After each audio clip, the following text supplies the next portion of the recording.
deputy national elections are conducted by other African countries, especially those in the Sahara region, in order to learn, compare, and contrast the experiences between what obtained in Nigeria and those countries.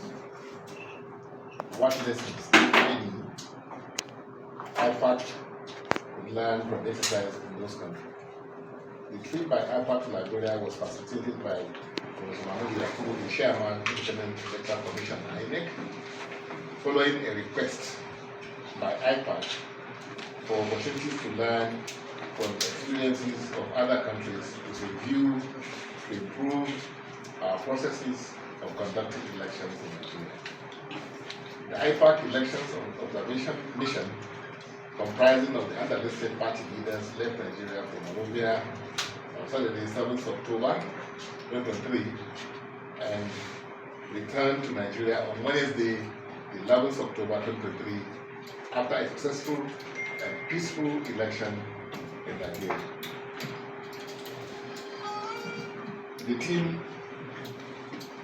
has myself, Engineer Yabagi, Sanni, as National Chairman of Ipac, as the leader of the delegation. We have Honorable Muhammad Nanado, the National Chairman at Accord Party, here. We also have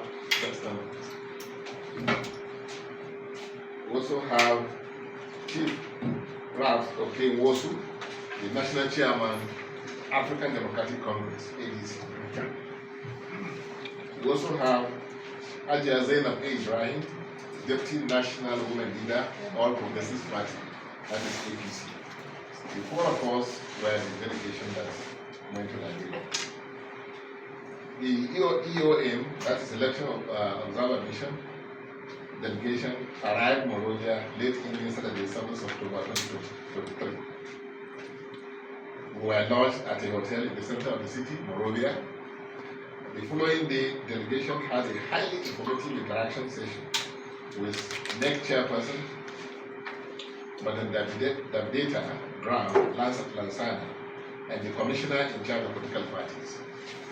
They took time to brief us on their level of preparedness and responded convincingly to our concerns. We were later accredited with the official tags of the Commission as international observers to the election. There was also an attempt to facilitate our contact with the party officials, but it wasn't successful because most of them were very busy preparing for the elections at that point. On the same day, that was on the 8th, we visited the situation room mounted by the eminent women of Africa as their office. We were amazed by the marvelous work the group led by eminent women were doing to keep peace and make the whole process of the election a memorable event. They have a situation room in place many weeks before the election in order to track activities on campaigns and trouble spots. They have a well-equipped call center where calls on complaints from any part of the country and other security officials stationed in their office, so that if anything happens, they can deploy any of these people to go and intervene. On the day before the general election, in collaboration with other groups, they organized peace rallies across the country. On the election day, they tracked everything from the proceedings of the elections themselves, how the polls were tallied, how they counted, and everything. So from their situation rooms, it's a highly equipped facility that they have there. We took time to emphasize the admirable role of the eminent women that situation room, because one of our key observations is the candor and discipline displayed by the citizens about this room in spite of the election frenzy. The situation room was set up long before the election day, and this contributed in building confidence and creating a peaceful atmosphere for the election. Talking about peace and lack of the kind of tension and violence that are often associated with politics and elections in most African and emerging democracies, we observe that the scenery were very much enlightened on keeping peace, reason, and need to vote and on issue at play. Enlightenment wasn't just about voters' education, but awareness of environment, action, inactions, and rule of law. This is worthy of emulation by us. To press this further, we had a meeting at the Nigerian House in Monrovia with our embassy officials. After an extensive, well-coordinated briefing by Chancellor Apea, we asked him, in case there's any problem, what do we do? And he gave us a number which can be reached at any time so that they can intervene. But he assured us that they are not expecting any problem. The few rallies we attended were peaceful. Party men and women were excited with their party affairs, excited members and party supporters of uniforms, t-shirts, and different attires and caps branded in party or candidates' slogan names, but no thoughts. On the election day, the polling stations that we visited were at different ends and center of Monrovia, the state capital. Each polling station had an average of 7 polling units. As early as 8:30 a.m. when we arrived, the first one, the turnout was huge, and the polling units officers and party agents were all present. The same thing with the 9 polling stations which we observed. Even under the sun, and in two cases, rain, people stood on the queue waiting for their turn. The list of voters and their pictures were displayed on the walls of the area where the stations were located. Also, the pictures of each contestant and his or her name were on the ballot papers, unlike in Nigeria. While this looks good, considering the sheer number of contestants and the ever-changing list of candidates due to court orders, this may not be an option for our country for now. All the polling units were indoors, mostly in school compounds. All the party agents were well seated, so were the electoral officers too.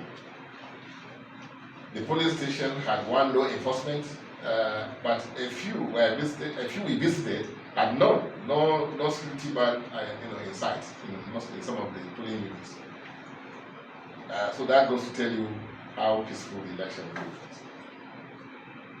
And no one tried to do anything funny to disrupt the process.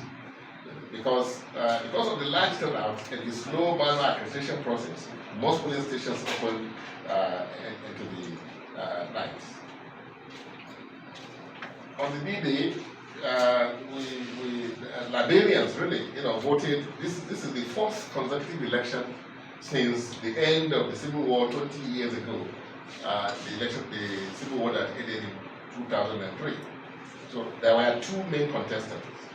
That is the sitting president, John Way, of CDC, and Joseph Wahai of the Unity Party. There were other candidates, about 22 or so of them for the presidency. The October 10 elections availed voters the opportunity to elect a president, 15 senators, and 73 members of the House of Representatives. Of the country's 5.4 million population, 2.4 million voters were certified by NEC, that is their own ID, and the final registration roll to vote in 5,890 polling units.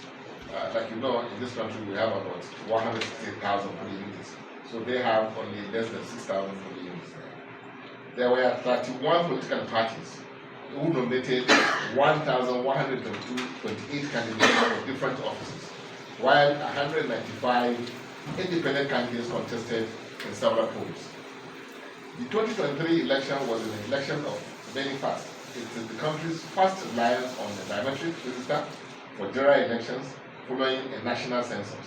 In 2022, the NEC transitioned from manual registration to biometric voter registration, that's BVR, to enhance the quality of the voter register. Additionally, it's the first general election to be organized with minimal support from external stakeholders.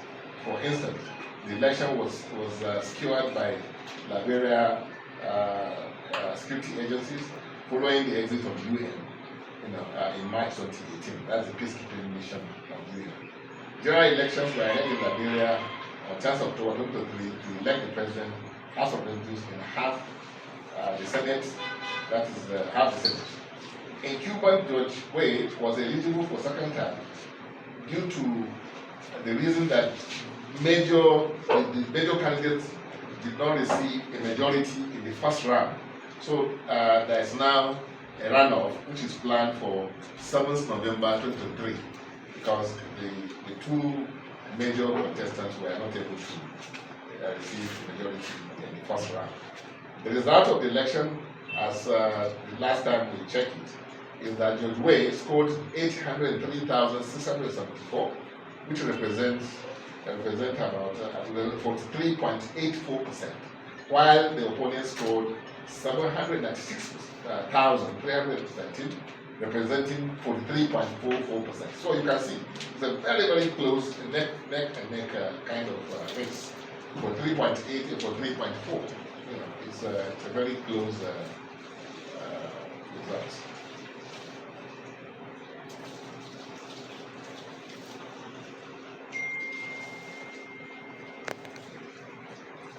I think we are more technologically advanced, in Nigeria, because we have levers which we use to accredit, voters. But there, they do it manually. The counting is done manually, collection is done manually. The only thing done by technology is the biometrics that they have. So, to that extent, I think we are far, far ahead of that country.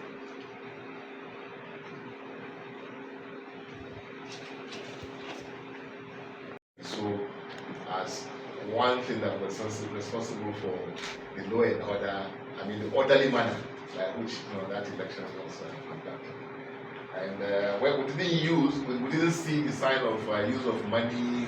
Like I said, there was no violence, no intimidation by law enforcement agencies, because there was none in some polling units.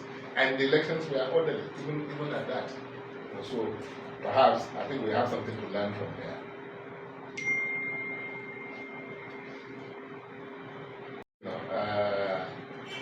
Which was driven by a sense of patriotism and citizen commitment to the national purpose. And we saw that youth were more in number. In fact, about I think more than we would say close to 85%, if not 90%. 90% of people that were there were all youth, and more women also. So even administration, they have more women, isn't it, registered than men, about 50 something, isn't it? So, yeah. So it shows that in Africa, the disadvantaged age, or category of people are working up to their responsibility to stand up and fight for themselves. So that's what we do. And that it pays to be committed and be a patriot. That is to love your nation, because it does a lot. So that's, I think, why. The National Assembly is responsible for the Electoral Act which we are using. INEC cannot but work with the Electoral Act given to them. We political parties cannot but work with the Electoral Act, what the Electoral Act says. So it's not the failure of politicians or INEC, it's the failure of our executive National Assembly. Because when you look at even what happened, it's because there's so much ambiguity in that Electoral Act, which led to, from the primaries, we had a lot of problems from the primaries. And that's why, and most of the cases were pre-election cases, the primaries, because we, ourselves, the politicians, political parties, were grappling, we were, back and forth with INEC on some of the provisions. So what we should look at as people of this country, is to see how do we get National Assembly to do things that would be in the best interest of this country. That Electoral Act does not reflect what this country really deserves, in terms of having an election that will be credible and reliable. So we can do, the press can do better by beaming their searchlight on the National Assembly. You can remember what we had to, how much we have to do before we get them to even put in that Electoral Act the transmission of results from the polling units. And even when they put it there, they took it away again. So we should our eyes be open. We shouldn't be chasing shadow, leading substance. The substance of this case, as far as our election process is concerned, is the law, which is the grand law here. And the National Assembly are the people who are supposed to give us the law that is very clear, to everybody. Because most of those cases they are talking about came as a result of the primaries, and it wasn't that politicians didn't want to do it right. We just didn't know what to do. Some of them, there are a lot of confusion in that electoral act.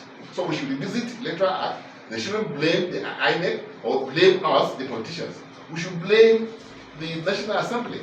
And if at all anybody should blame again, I think it's judiciary, because they should have looked at these things beyond, in a manner that will give the country a very sound, democracy, to sit on. Because these two institutions are key to democracy. That's why I'm talking about it here. I saw what happened in Liberia.